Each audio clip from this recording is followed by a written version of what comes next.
শিলিগুড়ির যানজট আর এই যানজটে নিত্য দুর্ভোগ। অভিযোগ গতি হারাচ্ছে এই শহর। শিলিগুড়ির এই ট্রাফিক সমস্যা মোকাবিলায় নেওয়া হচ্ছে নানা পরিকল্পনা। বিধানসভায় জানালেন পরিবহন মন্ত্রী।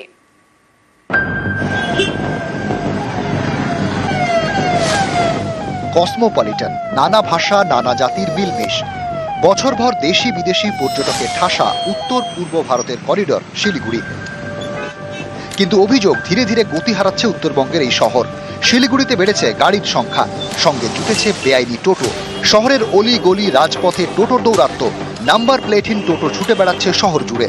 এমনই নানা কারণে নাকি শিলিগুড়িতে যানজট নিত্যদিনের সমস্যা। যানজট চলাই যায় না রাস্তা, মেন যে হচ্ছে টোটোর যে উৎপাদ বেশি, টোটোগুলো সরানো উচিত। এবার শিলিগুড়ির ট্রাফিক সমস্যার সমাধানে একাধিক পরিকল্পনার কথা জানালেন পরিবহন মন্ত্রী স্নেহাশিস চক্রবর্তী। ই রিক্সা আছে 4000, এগুলোকে পুলিশ কমিশনারের পক্ষ থেকে তাদের কালারফুল কিউআর কোড দিয়ে তাদের চলাচলকে একটা নির্দিষ্ট স্থানে করে দেওয়া হয়েছে, নির্দিষ্ট রাস্তায় করা হয়েছে। এবং আনঅথরাইজ যে সমস্ত ই রিক্সা আছে, যেগুলোকে আমরা টোটো বলি, প্রায় 7000, তাদের মেন রোডে আসাটাকে বন্ধ করা হয়েছে, অর্থাৎ সেবক রোড বা হিলকার রোডে ওঠাটা বন্ধ করা হয়েছে। তারা যাতে পকেট রুটে চলে, ভেতরে ভেতরে চলে।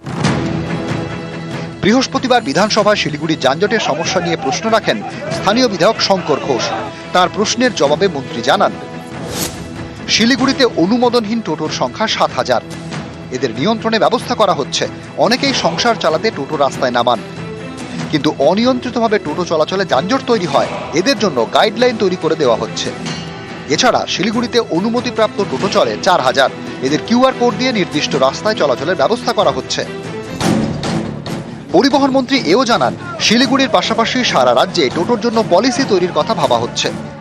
এই টোটোগুলোকে আমরা আইডেন্টিফাই করে লোকাল প্রশাসন, ট্রাফিক পুলিশ, জনপ্রতিনিধিদের নিয়ে তাদের মিউনিসিপ্যালিটি টু মিউনিসিপ্যালিটি, অর্থাৎ বিভিন্ন প্লেস টু প্লেস যেখানে যেটা প্রয়োজন তাদের একটা ডিসিপ্লিনে আনার আমরা চেষ্টা করব। এবং ডিসিপ্লিনে এনে যানজট মুক্ত করাই হচ্ছে আমাদের উদ্দেশ্য, কারণ বেশ কিছু শহরে যানজট তৈরি করেছে ছোট গাড়িগুলো। শহর জুড়ে বেআইনি টোটোর দাপাদাপি। শিলিগুড়ির বাসিন্দাদের দাবি, শুধু টোটো নয়, শিলিগুড়ির যানজটের নেপথ্যে রয়েছে আরও কারণ। বেআইনি টোটো নিয়ন্ত্রণের পাশাপাশি শিলিগুড়ির সমস্যার সমাধানে অন্য আরও পরিকল্পনার কথা দিন জানান পরিবহন মন্ত্রী। শিলিগুড়ির বিধায়কের প্রশ্নের উত্তরে মন্ত্রী বলেন, তেনজিং নর্গে বাস স্ট্যান্ডের সামনে থেকে সরবে বেসরকারি বাস স্ট্যান্ড। প্রধান নগরে হবে ওই বাস স্ট্যান্ড, সেখান থেকে চলাচল করবে বেসরকারি বাস। এছাড়া দূরপাল্লার বাস চালানোর জন্য নতুন বাস টার্মিনাসের কথাও ভাবছে সরকার। বেশ কিছু বড় বড় শহরে দেখেছি যেখানে মেন রাস্তা মানে কোনো টোটোই ওঠে না, অথচ আমাদের শিলিগুড়ি শহর যেটা এত নাম, মানে একটা প্রবেশদ্বার তো এটা তো, কিন্তু সেটা মানে কোনোভাবেই মেনটেন হয় না। মানে এটাই চাচ্ছি যে টোটোগুলো বন্ধ করলে আমার মনে হয় বেশ কিছুটা যানজটকে নিয়ন্ত্রণ করা যাবে। এত যানজট হচ্ছে, দার্জিলিং মোড়ে এত আমাদের ওয়েট করতে হচ্ছে, মানে প্রায় আমাদের খুবই দেরি হয়ে যাচ্ছে মানে স্কুলে পৌঁছাতে। प्रॉपर ट्रैफिक रूल्स रेगुलेशंस नहीं है, कहाँ पर पार्किंग होना चाहिए, कहाँ पर पार्किंग नहीं देना चाहिए। ये तो देखे ना, जहाँ मर्जी वहाँ पर स्टॉप किया जाए। ये तो आपका स्टॉपेज एरिया नहीं है, शेयरिंग टैक्सेस वो यहाँ पर जाम लगा देता। अभी देखिए जाम लग रहा है। अब बात में जाके किसको बोलता है, टोटो से। कुछ ट्रैफिक का नियम लागू होना चाहिए, मेजरली होगा कहाँ पर रोकना चाहिए, फिक्स स्टॉपेज बनाना जरूरी है।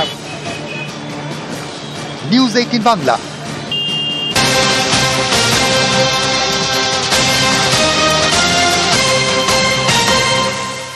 আবারও খবরে জলপাইগুড়ি মেডিকেল।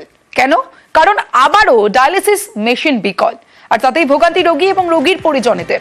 3 মাসে 4 বার বিকল ডায়ালিসিস মেশিন। ঠিক কি অভিযোগ শোনাবো প্রথমে। মেশিন খারাপ, এখন বলতেছে হবে না।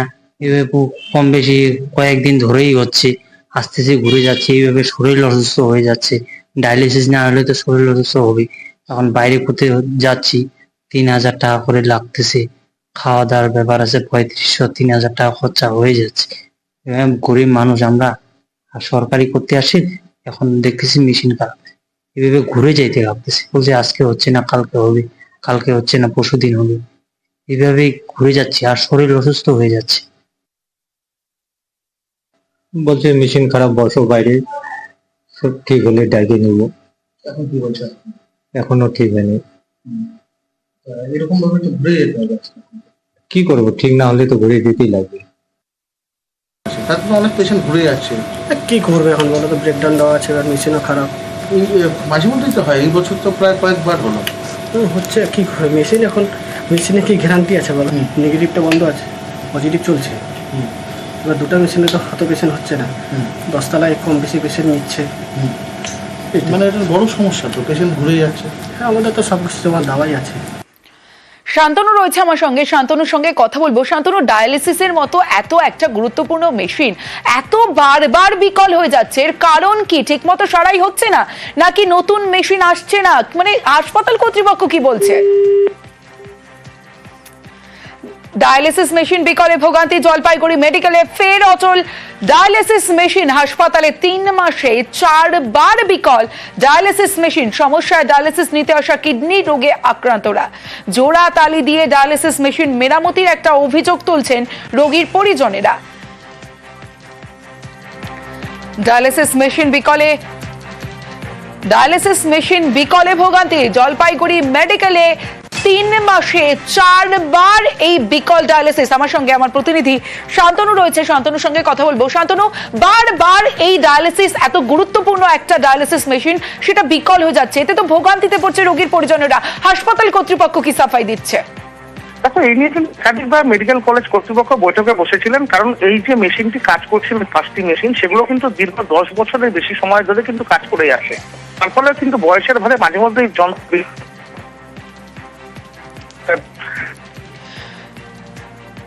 শান্তনু, তোমার কথা স্পষ্ট নয়।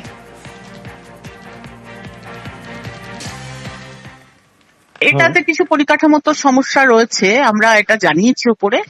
এটা দ্রুত যাতে মানে ঠিক করা যায়। আমাদের যে নতুন ক্যাম্পাস রয়েছে সেইখানে যাতে মেডিকেল কলেজের নতুন ক্যাম্পাসে দুটো একসাথেই করা যায় সেই ব্যবস্থাই করা হচ্ছে।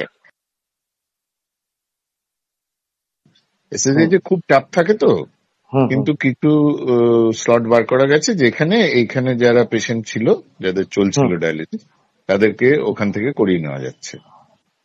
এখন অব্দি 100%ই পেরেছি। দ্বিতীয় হচ্ছে যে আজকেই ওদের টেকনিশিয়ান ঢুকছে। হ্যাঁ, ওরা তো বলছে যে 24 ঘন্টার মধ্যে ঠিক করবে। বেলঘরিয়া শুট আউটের আপডেটের দিকে নজর রাখতেই হবে, কারণ মাস্টার মাইন্ডকে গ্রেফতার করা হয়েছে। আসানসোলে গ্রেফতার শুট আউটের পান্ডা ইন্দাল ইয়াদবকে গ্রেফতার বেলঘরিয়া থানার পুলিশের। আরো একবার জানিয়ে রাখি, বেলঘরিয়া শুট আউটের মাস্টার মাইন্ড ধৃত। ঠিক কোন সূত্রে গ্রেফতার করা হলো এই ইন্দাল ইয়াদবকে জানাবে সুবীর রয়েছে আমার সঙ্গে। সুবীর, দেখো, কামারহাটি পৌরসভার 29 নম্বর ওয়ার্ডে যে জায়গাতে গন্ডগোল হয়েছিল, অর্থাৎ বিকাশ সিং যে গুলি করেছিল, সেই ঘটনায় যাদবকে আসানসোল থেকে গ্রেপ্তার করলো বেলঘরিয়া থানা পুলিশ। এবং সেই জায়গা থেকে আজকে তাকে নিয়ে আসা হয়েছে। সেই জায়গা থেকে তাকে তহসিলের পুলিশে হচ্ছে আদালতে পাঠিয়েছে বেলঘরিয়া থানার পুলিশ। বেশ সুবীর।